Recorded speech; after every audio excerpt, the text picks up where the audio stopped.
কেরানীগঞ্জের gas lighter কারখানায় ভয়াবহ অগ্নিকাণ্ডের ঘটনায় দায়ের হওয়া মামলায় অন্যতম আসামি বিএনপি নেতা ইমানুল্লাহ মাস্তানকে আদালতে পাঠানো হয়েছে।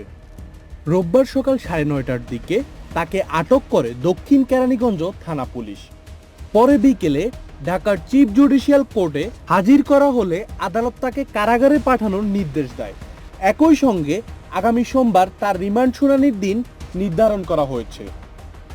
এই ঘটনায় নারীসহ 6 জনের মরদেহ উদ্ধার করা হয়েছে। নিহতদের লাশ মিটফোর্ড হাসপাতালের মর্গে রাখা হয়েছে এবং ডিএনএ পরীক্ষার মাধ্যমে স্বজনদের কাছে হস্তান্তরের প্রক্রিয়া চলছে। অগ্নিকাণ্ডে গুরুতর আহত দুজনকে জাতীয় বার্ন ইউনিটে ভর্তি করা হয়েছে। তাদের অবস্থা আশঙ্কাজনক বলে জানিয়েছে চিকিৎসকরা। তদন্তে উঠে এসেছে 2025 সালে আগুন লাগার পর এই কারখানাটি প্রশাসনের পক্ষ থেকে সিলগালা করা হয়েছিল। তবে চলতি বছরের জানুয়ারিতে অর্থের বিনিময়ে সেটি পুনরায় চালু করা হয়। এই অভিযোগের ভিত্তিতেই ইমানুল্লাহ মাস্তানকে গ্রেপ্তার করা হয়েছে। এদিকে পলাতক কারখানার মালিক আকরাম হোসেনকে গ্রেপ্তারের চেষ্টা চলছে বলে জানিয়েছে পুলিশ। ওনার নাম হলো ইমানুর রহমান মাস্তান।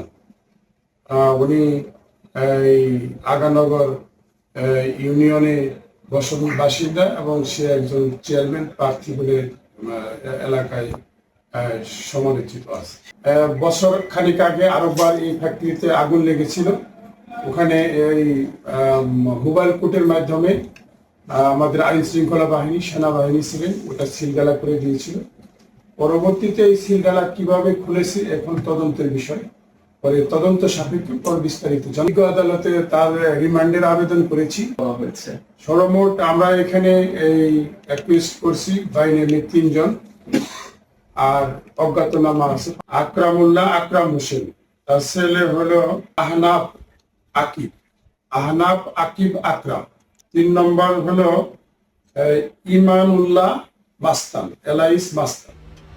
ঘটনায় 5 সদস্যের একটি তদন্ত কমিটি গঠন করা হয়েছে, যাদের আগামী 5 কর্মদিবসের মধ্যে প্রতিবেদন জমা দেওয়ার কথা রয়েছে।